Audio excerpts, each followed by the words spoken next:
Airplanes soar through the sky because four forces work together. Lift pushes the plane up, weight pulls it down, thrust drives it forward, and drag resists its motion.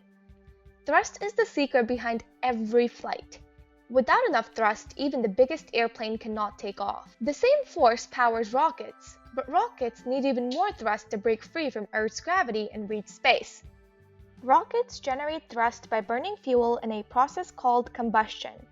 Combustion is a chemical reaction between fuel and oxygen that releases energy in the form of heat and expanding gases. For example, burning methane with oxygen looks like this. Airplanes take oxygen from the air, but rockets carry their own. An oxidizer is the chemical that provides oxygen for combustion. Combined with fuel, it allows the reaction to happen even in space. Without an oxidizer, a rocket cannot produce thrust. When fuel and oxidizer mix at a speed slower than the speed of sound, it's called deflagration.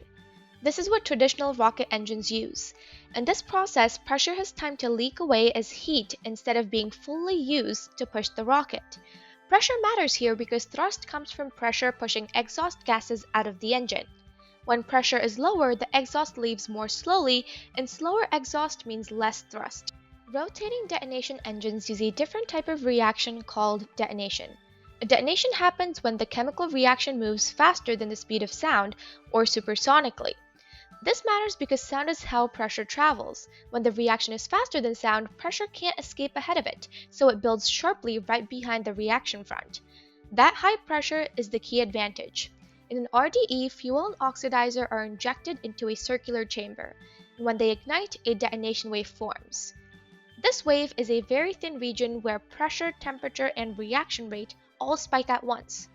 Because the chamber is circular, the wave doesn't stop, it continuously travels around the chamber. As the detonation wave moves, it ignites fresh fuel in front of it and leaves behind extremely high pressure gas. That gas expands and is forced out of the nozzle. Detonations naturally create higher pressure than traditional flames, so they accelerate exhaust gases to higher speeds without using extra fuel. That's why RDEs are more efficient.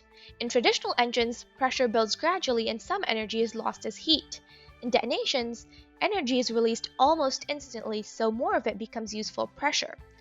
The rotating motion is also essential. By keeping the detonation moving in a loop, the engine produces continuous thrust instead of short pulses. This allows engineers to get more thrust from the same fuel or the same thrust with less fuel. RDEs are still being tested because controlling detonations is difficult, and the materials must survive extreme heat and pressure. But the physics behind them is sound, and experiments have shown real efficiency and gains. Thank you.